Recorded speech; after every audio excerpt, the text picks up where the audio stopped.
very valuable people. When they come into your life, they become more like a family. But when you lose them, it becomes a very difficult thing in life.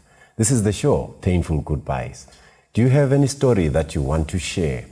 Just link up with me on the numbers on the screen below. Welcome to the show, Sandra. Today we are pleased to have you on this show. Thank you so much. Thank you. People would love to know who we are talking to, and maybe you can briefly tell us who you are. Okay, Sandra Moyo from Wange. I'm 37 years old. I'm a teacher by profession. 3 years as a temporary teacher and 12 years as a qualified teacher. So together I've got 15 years teaching experience. Okay, thank you very much. Teaching is a thing that you love. I'm wondering whether it's something that you started out with as a dream from childhood. Maybe if you can talk about that. I don't know whether it's something that you can talk about. Yes, I can. Unfortunately, I didn't want to be a teacher. Okay. My dream was to become a civil engineer. Okay. I loved sciences so much. So I wanted to be in the science field. And unfortunately, I didn't do well in my math at ordinary level. Okay. I can simply say it wasn't because I wasn't capable of doing it, but probably some kind of attitude. Okay.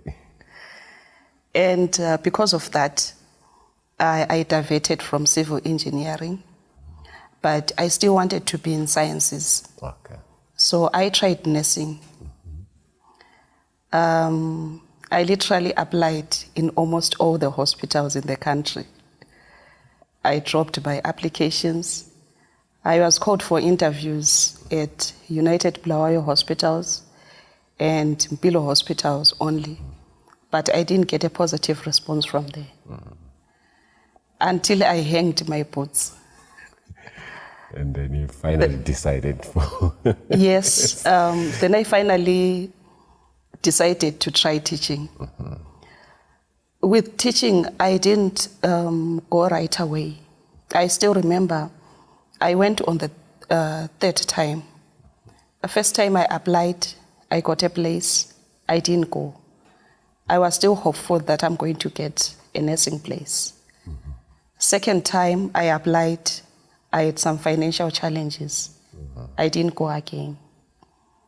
And then third time, I got a place again for the third time. Same college, Hillside Teachers College. Then that's when I said, where the Lord leads me, I have to go. Okay.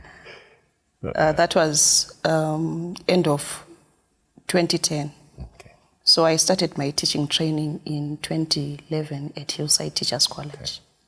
Okay, thank you very much. I'm wondering about the social aspect of your life, the issue of developing friends. Maybe if you can talk about that briefly. I don't know how you develop friends. You invite people to be close to you. Maybe we can talk about that. What I can say is I can easily relate to anyone and anybody. But when it comes to making friends, I'm not very good at that. So does it mean that you don't have a friend? I do have friends. Okay. But right. Those that I can really call my friends, they are very few. Okay. I can talk to anybody and everybody, but I have very few people that I can really trust as friends. And I'm very good at keeping friends. Okay. So what happens when you get a friend that becomes close to you and this friend becomes very important? What happens? What I usually do is I usually relate with my friends as if they are my siblings. Okay. Okay. If I really make you my friend, you definitely become part of my family. That's what I can say. So is there anyone in life that became like that, or there's someone that's still like that? I used to have a friend. Her name was Zilipha Mtombeni. She was close like that. Right, we'll take a short break and then we'll talk about Zilipha after the break. Please stay tuned.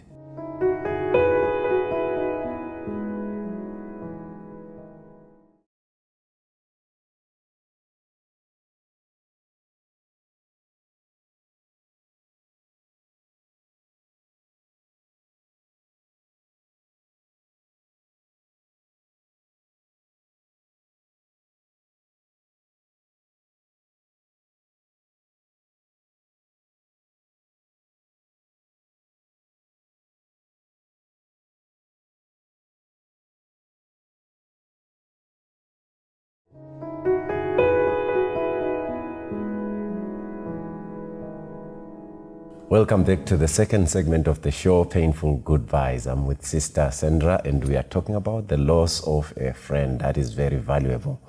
So earlier on, before we took a break, you spoke about this friend, Zilipha, and you said that when you have friends, you bring them so close that they look more like siblings to you. You want to talk about the relationship that you had with your friend. Can we talk about that? Yes. What happened is 2011, I started my teacher training at Hillside Teachers College. And before I had friends that I was doing temporal teaching with. For them, they went to college in 2010, in 2010. So when I went to college in 2011, they were on teaching practice, Okay. both of them. So it actually meant that I did not have a friend on campus. On Saturday, we had a service. And then there were these two ladies who sang a beautiful song, Lean on Me, I still remember. Okay. They really sang that song beautifully.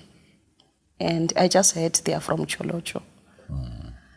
So it was really beautiful. And I really loved the music. Unfortunately, as time went on, I think it was around the second month at college, I had an asthma attack. I'm asthmatic. So I didn't go back to the church service in the afternoon. Then they announced that I was not well. And whilst I was sleeping in my dormitory, those two ladies came to check on me. The ones that sang in church. Okay. From Cholocho. So I was very happy. I was very happy. Now these ladies, they sang a beautiful song. They are here to see me. It was lovely.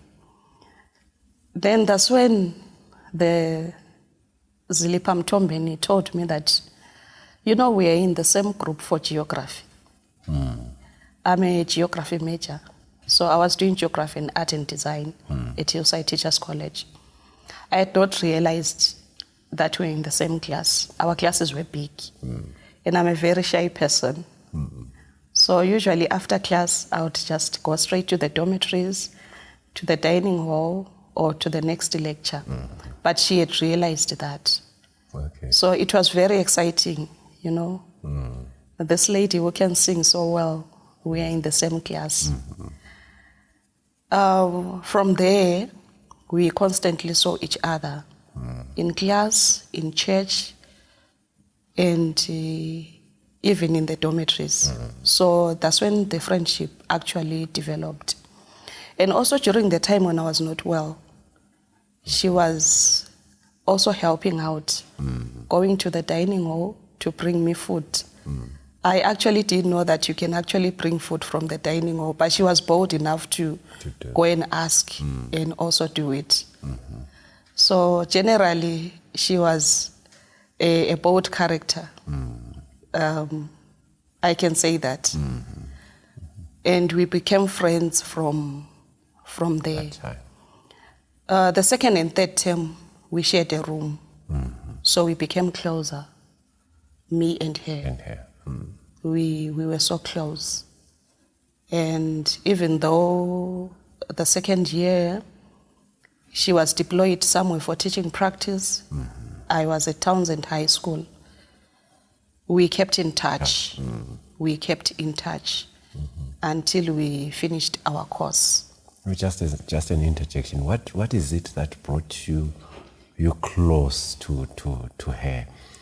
Knowing that you have a difficulty in making friends, you spoke about them singing and coming to you. What is that invisible bond that really brought the two of you together? I think her generally, she was a loving person. Okay. So when we talked, when she came to see me when I was not well, she discovered I didn't know a lot of things around campus.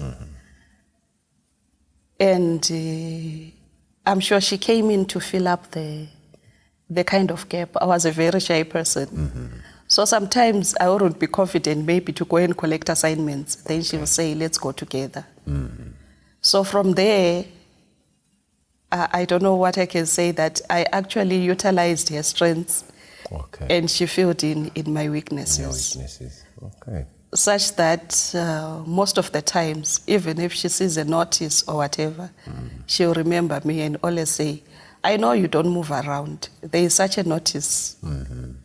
That's, I can say she was a loving person. So it was more of her than me. And then when I realized, no, this person really cares a lot about me, I decided to keep her as my friend.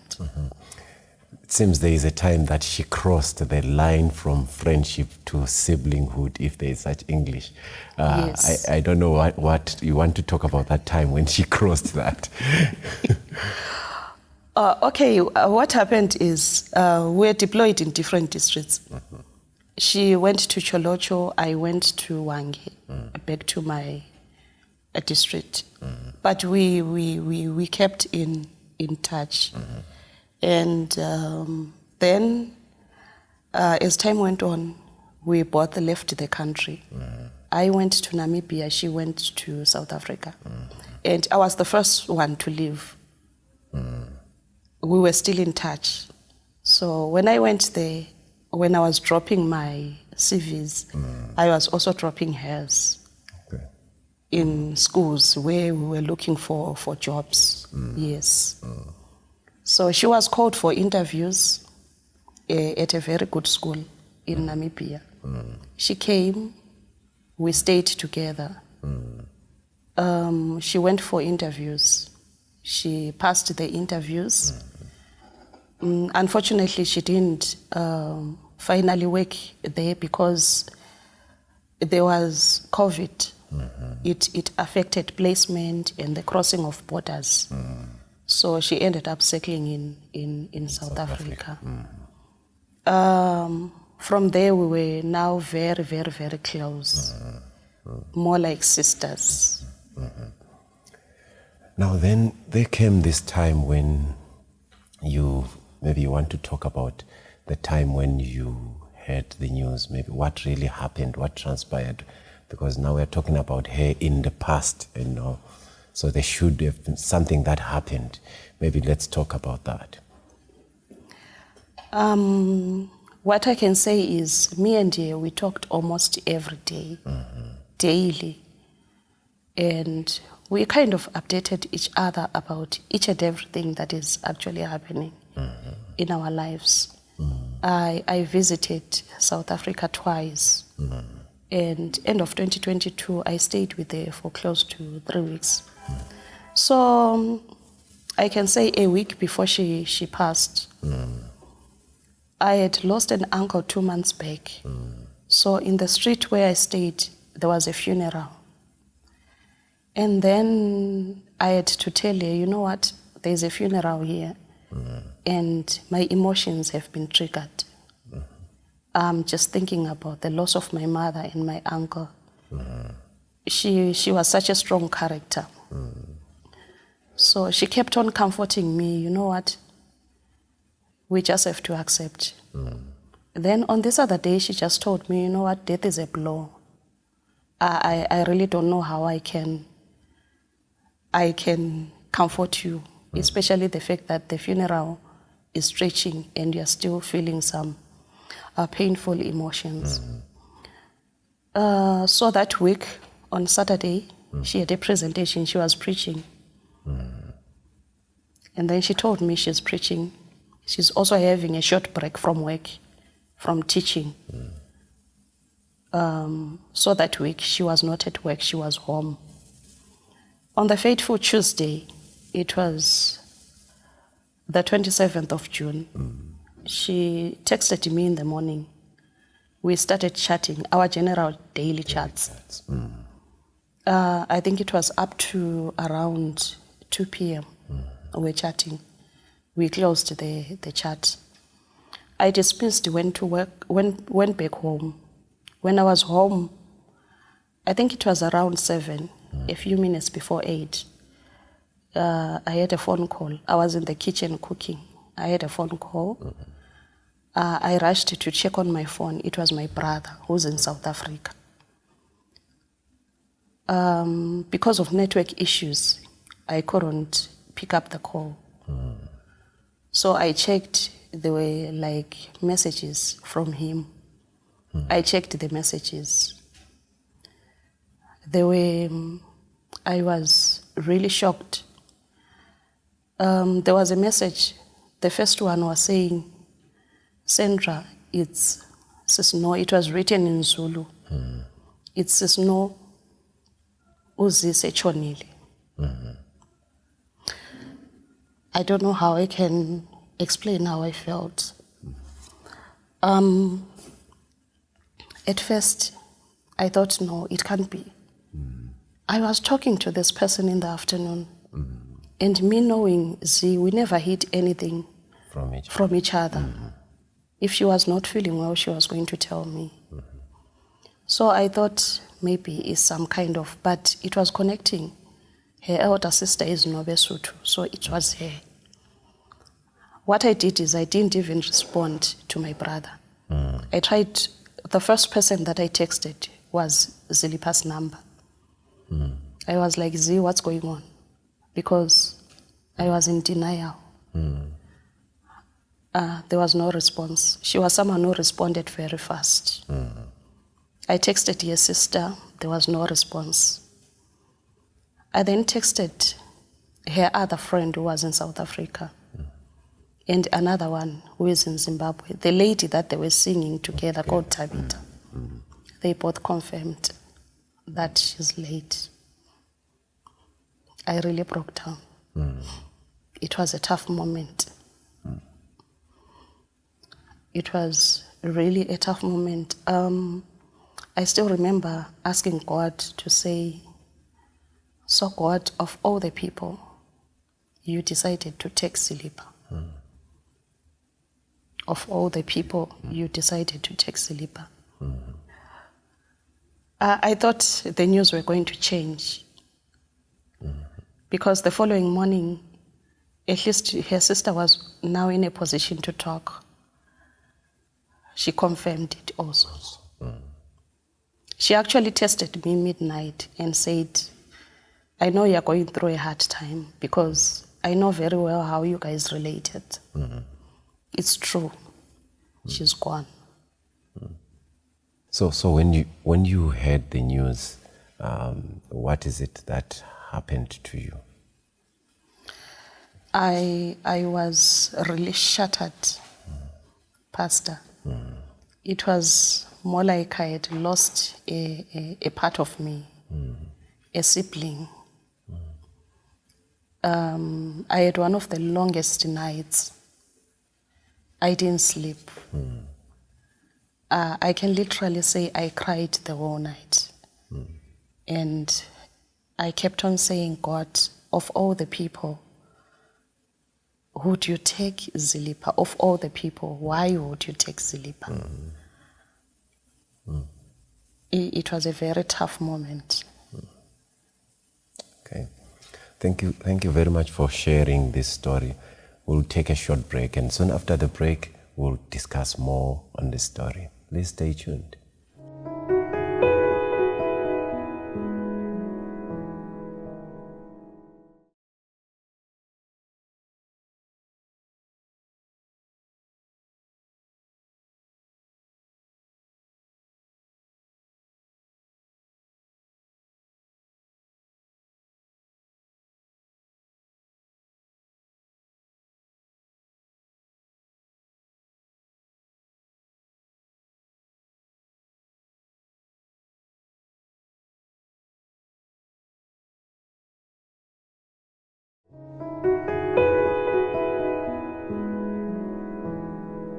Welcome back to the third segment of the show, Painful Goodbyes. And before we took a break, you spoke about the untimely loss of your friend. And she had gone to a level where she was like your sister. You want to talk about that kind of a relationship and the impact, its impact to the loss. Z was such a consistent person. Like someone who would constantly check on you. Even on times when I was going through some difficult moments, she would always be there, a shoulder to lean on. And she was very good she was a good listener. And also, she was that kind of a person who wouldn't like impress you with wrong things. She would tell you straight up if you are doing a wrong thing that this is not proper. So that actually brought us very close together. Now, the question, you have many why questions. I think amongst them, why did God allow this to happen? So what's your relationship with God after this event? And how did you relate to God? A few months after she passed, I almost lost my faith. I still remember I was failing to even go to church. I was failing to even read the Bible or sing because I saw God as, no, he doesn't love me. Why would he take a precious person away from me? And also, I felt like God was unfair to my friend. She had ambitions. She was young, an energetic person who worked for the Lord. Why would she die so prematurely? But as time went on, I can say my relationship with God improved. Even my prayer life, it improved. I started even praying more. I even became closer to God. Because what I still remember is, before my friend passed, she used to say to me, even when things are difficult, God is still God. And most of the times, she was a person who actually accepts things very fast. So I had to say, let me imagine if she would actually be here comforting me about her death. What would she say to me? She would definitely say her usual statement that, you know what, sir, God is still God. Now, when the news came to you that she is no more, I think you must have been given explanations, or did they give you explanations on what caused that? And is it something that we can talk about? Unfortunately, the postmortem was done, but it was inconclusive. The cause of death was inconclusive. So that's what is really affecting me greatly when it comes to healing. Because if someone dies, at least you should know what really took them. But if you don't know, it actually takes time for you to heal. Now, thinking about the time that you were actually down in your spiritual life, and then you then rose to a place where you were okay, what do you attribute that to? How did the transformation come about? First of all, I can say my family was there for me. They knew the kind of relationship that we had with Z. So they actually understood that I had lost a sibling. And unfortunately, I did not even manage to attend her funeral. So they kept on checking on me time and again. And when I say my family, this includes her blood sister. I can say I give her so much respect. She had lost a blood sister herself, but she also took it upon herself to constantly check on me. Even up to now, she still does. Even today in the morning, I have already received a good morning text. Thank you very much. I think there's someone that is going through that. Maybe in 15 seconds, can you share exactly what are your last words to this kind of person who may be going through a difficult time? Oh, what I can say is I will quote what my friend said when I lost my mother. She said to me, "Sir, Umama is sleeping in the grave waiting for resurrection." So I can always say to the next person, whoever you have lost, that person is sleeping in the grave and waiting for resurrection. We should not lose our faith. What if they make it to heaven and we don't make it because of bereavement? We will miss that reunion. That's what I can actually say. And also, pathfinders say, keep a song in your heart. I've been singing, it's number 43 in Christ in Song. She had also suggested that song to me when I lost my mother. So I kept on singing it, that this person is sleeping in Jesus and the resurrection is promised. Yes. Thank you very much for sharing your story, and for me, Skumbuzo Due, Sandra Moyo, and the crew behind the scenes, it's a wrap.